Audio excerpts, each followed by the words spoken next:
Okay. Hey, welcome everyone to the very first episode of NOIVAI podcast, where we sit down with operators and builders and leaders who are shaping the future of industrial America and beyond.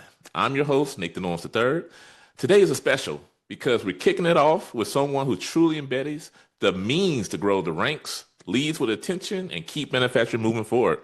I'm joined by Andrew Joseph, supply chain manager at Tread Corporation, a global manufacturer serving the mining industry with explosives equipment and aftermarket support. Andrew has spent more than a decade inside manufacturing and rising from the production floor all the way to leading supply chain, procurement, inventory, and logistics for an international operation. Andrew, thank you for being here. I'm excited for this conversation. Good afternoon, Nathan. Thanks for having me. Glad to be here. Excited to be a part of this process and help out any way I can. Awesome. Awesome. So let's go ahead and jump into the origin story, is what I call it at the end of the day. So, let's start with the bigger picture. For folks who may not know Tread Corp, or can you share what the company does and the role you play inside the organization? Yeah, so Tread Corporation, been around since 1957, building mainly explosive handling equipment for the mining industry. I've been a part of the organization for a little over 11 years, and they've been around since 1957. My role is supply chain manager, basically handling anything with purchasing, procurement, inventory control, Nice. receiving, shipping, logistics, and that is not just domestic, but global as well. Got it. Okay. So what does a day, day in life look like for you right now? So the biggest thing is coming in and looking at what we purchased from the previous day, how much money we're spending on that stuff. We're looking at things going in, things going out of the company. Mm-hmm. We're trying to make sure that we're getting the best cost, of course, associated with these things. Our inventories being turned properly. Are we stocking too much? Are we keeping too little? A Yeah. little bit of that all combined in one. Every day has a little different flavor, but those are kind of the key points. No, listen, I remember a couple of years ago, and it seems like you've been in the trenches. You probably remember this when COVID happened, and the supply chain across the world was just in a total array from that perspective. What were your thoughts around that? Did you see any impact from COVID-19 or any kind of global catastrophe when it comes to your position? Who didn't is the better That's probably the the better better better answer. response. Yeah. Everybody saw and had a little bit of a taste that come from that. Hmm. Obviously, getting things when you need them was extremely challenging. Yeah. Prices went through the roof. Getting things in and out when you need them, having the staffing that you need to do it, all those different things were affected hugely during that time period. And we're well and beyond way better today than what it was back then. But definitely those were challenging times. Oh, good. Well, listen, from your vantage point, I guess what you think is working well now inside of Tread. Oh, so the big thing is we have a very good portfolio of supporters and partners Good. inside and outside of Tread, being with suppliers that are willing to negotiate and work with us. We have multitude of suppliers supplying and doing the same thing, and we Hmm. can kind of keep them honest and bounce them off of each other and competitive. Nice. So we have a really, really good portfolio of partners to work with. Oh, good. Okay. We're now when I think about the partners, I know some of the best partners kind of mimic the organization that they're in relationship with at the end of the day. What's been some of I guess some of the challenging or frustrating or what's been most challenging or frustrating in the last 12 or 18 months? Oh man. So the biggest thing is just the uncertainty and the constant changingness in the market. Yeah. Obviously, you see prices on materials and commodities just continue to Yeah. tick up, and not all of them, but there's even some of them that are getting close to or back to the COVID times. So you're Hmm. seeing challenges there with costs associated with things. You're also seeing supply chain tighten up a little bit. There's a little bit of constriction there Yeah. whereas it's nowhere near the level that we saw several years ago, but things are still getting a little bit tighter, and that's also driving those prices a little bit higher. Understood, understood. I remember on our previous conversation, I think you was telling me that the revenue, and correct me if I'm wrong, but the revenue around TreadCore is like 50 to 6% of revenue is international. How does supply chain resilience play in a global business? Yeah, so you're absolutely right. 50 to 60% international versus domestic. Yeah. So the biggest thing for us is we getting things out of the states is not as hard as getting things into the states, obviously. So thankfully, we have a lot of really good partners in the U.S. and distributors in the U.S. that we work with that can get a lot of those things in with us. Now that doesn't shield us from tariffs or anything like that, Got obviously, it. but Hmm. we still see some of that. But as far as having those good partners with good importing acumen and background, to help us Mm. get over those hurdles and humps to get things in here. And then, of course, a lot of our supply chain is not coming from the more challenging parts of the world. And now on the alternate side of where we ship our Ah, stuff, the yeah, things that go out of the country, those are going to more challenging places of the world, like the Africas, the South Americas, and yeah. some Middle East, different places that are far more challenging to get into these days. Got it. Awesome. Awesome. How do you think about, I mean, well, when I think about the whole the impact with supply chain from that perspective as well, how do you think, supporting customers across different countries and environments, is that a strategy that you all have your hands wrapped around, or do you see some growth markets from your perspective? So right now we've got our hands wrapped around what we had. Hmm. As far as growth wise, there's a lot of competitors and players, especially on our side of the market. Especially during the COVID times, a lot of our customers and competitors had to get very creative around the world. So Uh-huh. we're seeing today that they've become very self-sufficient in a lot of things. So Yeah. it's getting back to that, hey, you need us Got type it. mindset Yeah. versus, oh, we can go out and figure it out on our own because we have to. It's Yeah. getting them back to that convenience factor of, hey, use Tread because we can give you what you need and support you so you can focus on the bigger picture. And that's kind of the focus right now is getting out into the world. Got it. Okay. Awesome. So let's shift gears to private equity conversation. Sure. As my focus with NOIVAI is to really help small, medium-sized businesses as, have ownership in the private equity market from that perspective as well. I know you mentioned something on our pre-call that Tread has been PE backed for most of your career anyway.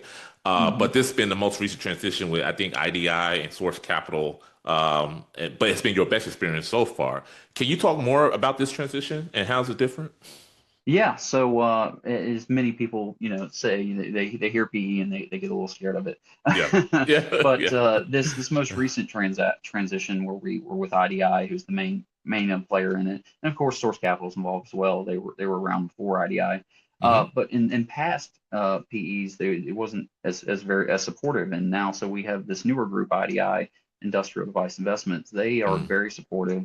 They want to see the company succeed. They're willing to come in and help. They've got given a strong foundation of support and leadership and guidance on where Hmm. they want to go and where the company wants to go, and enabling us to be able to do that as well. Yeah, and I think I gave you an example of this when we talked previously of Hmm. how they came in and they said, "What do you guys need to be successful?" And Mm. we told them, It's good we've when got they ask those kind of questions. exactly, we've got this old Yeah. equipment out here, this old rundown equipment. It's falling apart. It's breaking down every week. Yeah. What can you do for us? And they're like, well, go get a new one. We'll help Yeah. you. Just go get a new one. Figure it out. And whatever you guys need to be successful, we're here to do that and facilitate. So it's been a above and beyond far better experience than what I'm used to when I was at Tread the first time from 2011 to 2018. Got it. Okay. Awesome. Yeah. People hear private equity to your point and they get like, oh no, they're coming in, they're gonna wreck shop, and they change Absolutely. everything across the board. But I've seen it. Well, not to say it doesn't happen, but I've Yeah. seen the spectrum. I've seen that, people come in and they do bring this broad experience to try something new. And I think when you're also private equity, you can be nimble from that perspective in certain cases. I mean, do you agree with that? I absolutely agree with that, and I've seen it a little bit from my prior experience. So Yeah. like I said, a lot of people shy away from that, and they see it as a bad thing. But there's also really good groups out there like IDI that really just want to support and grow and build a portfolio, Yeah. and have this growth mindset of building things up and not just getting in, getting what they can get out, and then move on. Got it. Okay, awesome. How has I know you said so you spent a stint away and you came back to Treadcore. Do I have that right? And Yes. and you seen that change in ownership. How Hmm. has their approach beforehand and afterhand kind of I want to dig more into that. Has that Yeah. changed your how you operate from day to day or how they invest in the business?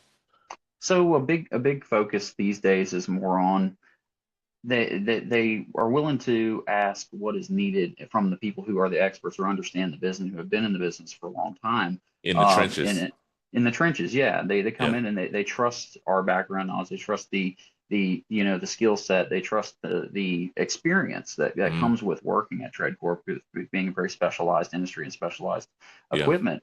And so they come in, they ask the right questions. What do you guys need to be supported? They come in and say, "Can you educate us on how this works and how this is going to happen?" And Hmm. so it's very, very, partnership wise, and very understanding and having conversations versus, thou shalt do this, and Yeah. however you got to do it, figure out how to do it. It's more of a, hey, how can we do this together? And Got it. it's been a much better experience on those lines. Good. Good. Okay. Um, let's think about the future from this Yeah. perspective. Okay. As you look forward, or you've been in the role now for a while, you've seen it beforehand, afterhand with the ownership. As you look like for the next 6 to 12 months, right? What's on your radar? What you're excited about? What are you preparing for?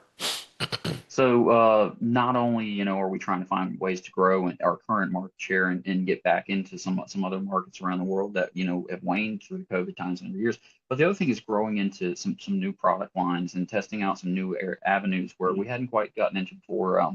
Tread hasn't in the past. There's some other avenues of mining and applications where our above ground equipment really isn't suited for. So we're Yeah. looking at other avenues such as that. We're excited to partner with some of the other sister companies that are under the IDI umbrella to do some work with them and see how our business can help their business. Which, if you look at the IDI portfolio, and I'm sure you have, none of the companies do the same thing. so You- so I was going to bring that up because but go ahead, finish your thought. Finish yeah, your thought. how can we be creative and help each Yeah. other and support each other, Yeah. as being a part of IDI and being a part of that same family, Yeah. and just other things to be excited about is just really finding ways to understand this market and be a little bit more competitive on our pricing strategies and Okay. our ways to get material more competitive and get back into some markets where they've kind of learned how to do it on their own. So I'm glad you brought that up. So yeah, dealing with sister companies, and then my experience in some of these larger companies, from my perspective, they was very much siloed from that perspective. And then what we were hearing from customers was, I think I told you that when I used to be with Siemens, no, was it? Oh, sorry, Rockwell Automation, Hmm. and I was calling on a couple of the mining companies out west. It wasn't atypical that someone or seven people from the same company will walk in and talk about, Rockwell from that perspective, and all these different businesses.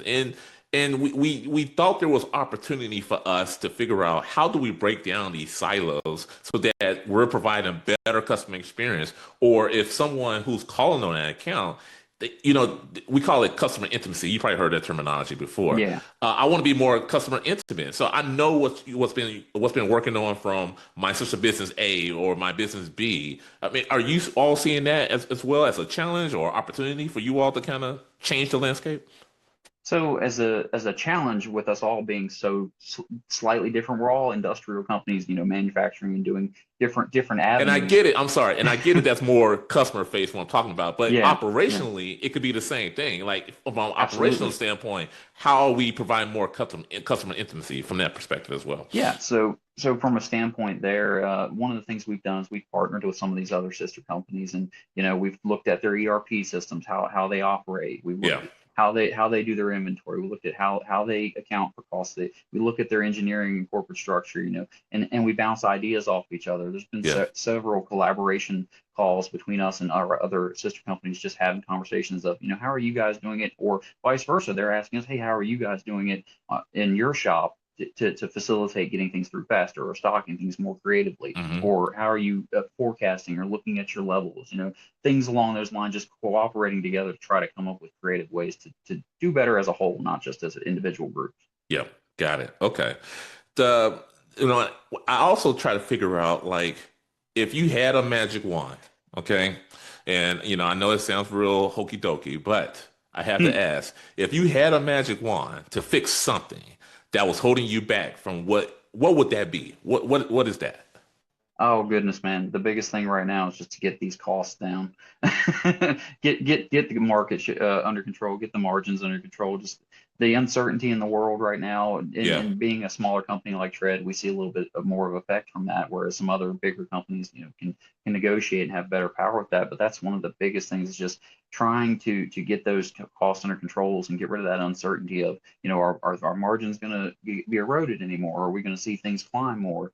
And how do we get creative and come up with ways to save those costs, or come up with better ways to, if we buy in bulk or if we Hmm. negotiate blankets, things along those lines, any way to work with our partners to try to mitigate those costs. And if there was a magic wand to fix that today, I'd do. What You'll does it take. cost?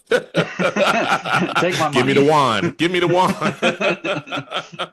No, That's kind of where understood. we're at. Yeah, got it. No, so that reminded me of a time when I had the P&L responsibility for Schneider's services and solution business, and basically they wanted to double the size of the business within 5 years.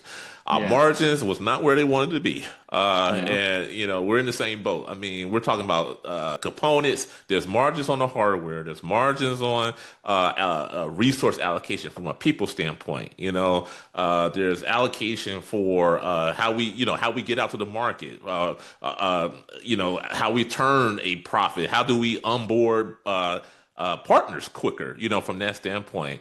And, I basically had to go through some kind of Lean Six Sigma exercise, try to figure out of all these different levers, which one is going to provide the biggest impact from that Hmm. perspective. And so that was one approach that we did. But to your point, yeah, if we can do more with less, or that's the ideal scenario from that standpoint. Yeah.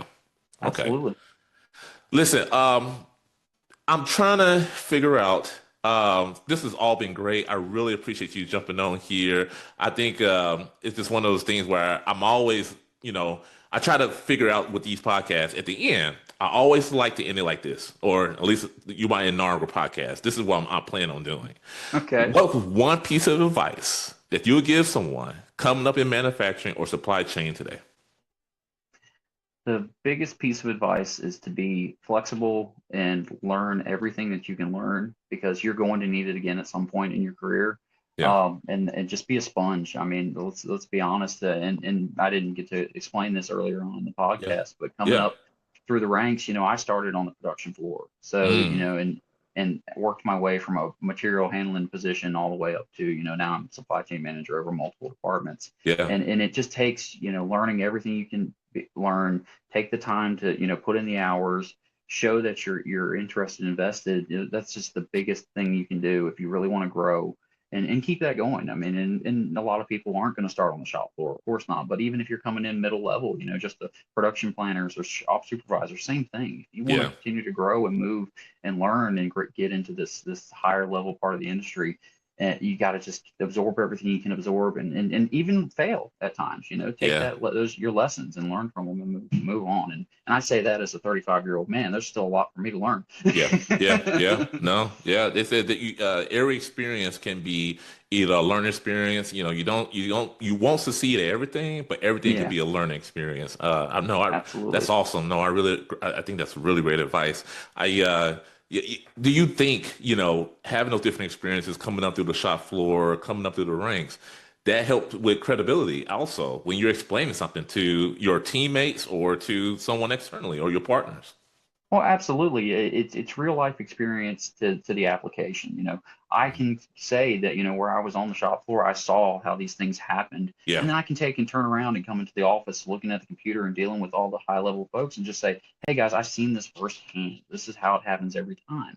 And yeah, so this is why I recommend going the opposite direction, or this is why I recommend doing it a certain way. Those yeah. real life experiences have made that transition even better versus Awesome. somebody coming in straight off the street that has never seen any of that stuff, and they're going to stumble a little bit at first. Not say they won't get it, but they definitely will stumble at first without that real life hands-on experience. Got it. Awesome. Awesome. Awesome. Well, listen, Andrew, this has been incredible. I appreciate your transparency, sharing your leadership journey, the work you're doing to keep, the operation moving. Thank you for being part of my inaugural episode. That really means a lot. I really appreciate that. For everyone's listening, this is just the beginning. We're going to continue bringing on operators and builders and leaders who are shaping the future of industrial work. If you enjoyed this episode, make sure you follow the channel, share it with someone in your network, and stay tuned for more conversations just like this. Andrew, thanks again. We'll see you next time. Thanks for having me. It's an honor to be here. Awesome. Awesome. Take care.